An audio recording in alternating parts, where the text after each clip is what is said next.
Hey, good morning and happy full moon in Pisces. As you can see on the screen, it's later this evening, 8:36 p.m. Central Daylight Time for Kansas City. Full moons are, the moon and sun are 180 degrees away from each other. And so here we have it over here in 8 degrees of Virgo, and here is Pisces. And the tarot cards for Virgo is this one, Eight of Pentacles, where he's working, they are working diligently on their craft. And it's an eight, so it has a lot to do with the strength card and the star card. So has to do with that inner feminine yin surrendering magician that's constantly uh, doing self-improvement work. Not necessarily perfection. Perfection is in the process for earth signs, right? And then the Pisces is the Eight of Cups. That's where the moon and Saturn, if you look over here near the number 12.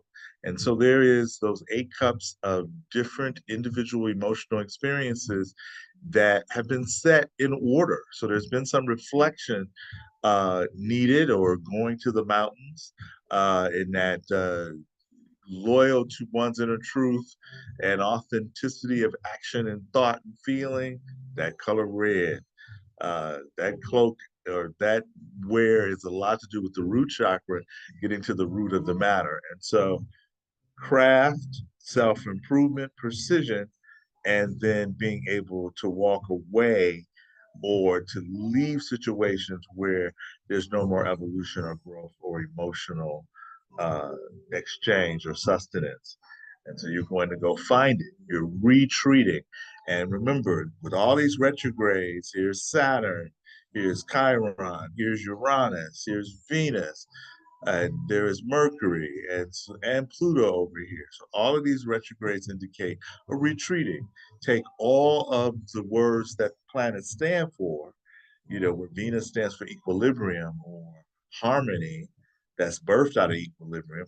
So reharmonize. Venus is commitment, and so is Saturn. So recommit.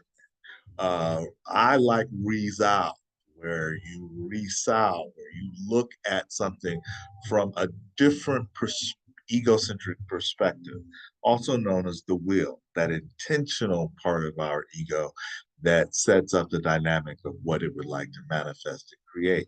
As all things Pisces, and Saturn's been there since March 7th, there's a haunting going on from different dimensions and realities, right?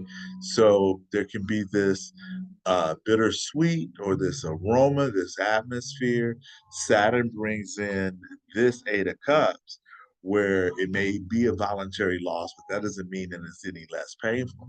And when Saturn's retrograde, we're more likely to fall for guilt and shame from the collective ego. You should be doing this. You should be more successful.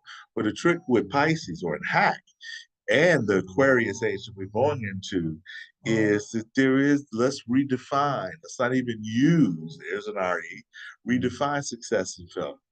From the vantage point of the soul is all involution. When we ask for those intangible assets of grace, compassion, and goodwill and paying it forward, involving bringing the divinity within us. And then there's eval, where we're looking at where we were in points in time and space. And full moons bring in the hermit, which is the ninth trump, or solidly uh, soulful secret, solidly soulful secret. Another way of saying the major arcana, the hermit and the moon, which represents number nine. Uh, the retrograde Uranus and Taurus just happened a couple of days ago. And that indicates a reformulation or a reevaluation of one's values. Is your inner world of how you spend your time and what, whether it's on your craft or whether that's on working on your family or self improvement, all valid and from the perspective of the soul and the ego, just period.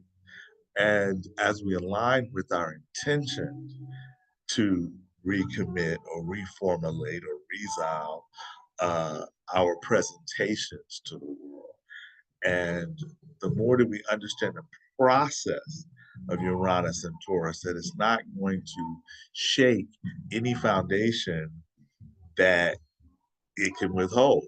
So if you're building on your values, then you have really very little fear, if anything. And the Mercury retro, he's retro this year in Earth signs, and so when he does that, he's getting you to research or look deeply into practical matters.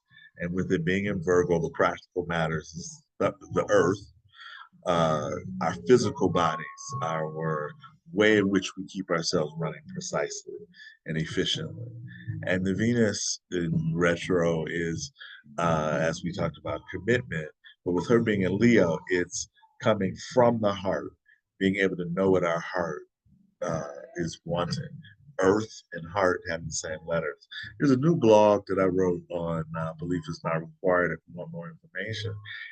And just to answer some questions that I've received through text and through other means, that yes, if you're looking at your sun sign as it relates to the full moon, then what you're ultimately doing is your consciousness and how you can reflect on it. If you look at it from the moon sign, it can be those entrenched conditional patterns. So let's say your moon is in Aries. Well, you are on the axis of action and formulation of going out into the world and being an agent of your own reality. Well, Pisces and Virgo are about looking at the whole, analyzing the parts and the whole at the same time, which may delay or get you to respond, i.e., differently than you might otherwise. And particularly with all the retrogrades, might not be a bad course of action to pause and reflect. Who is Fleck? To reflect on what are the intentions behind your actions. So this is Quan out, and just understand that the more that we come from a sense of wholeness and accepting our intentions, our raw material,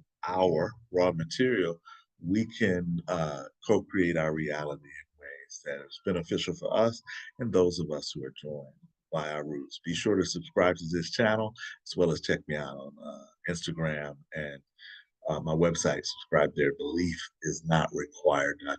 That's beliefisnotrequired.com. This is Kwana.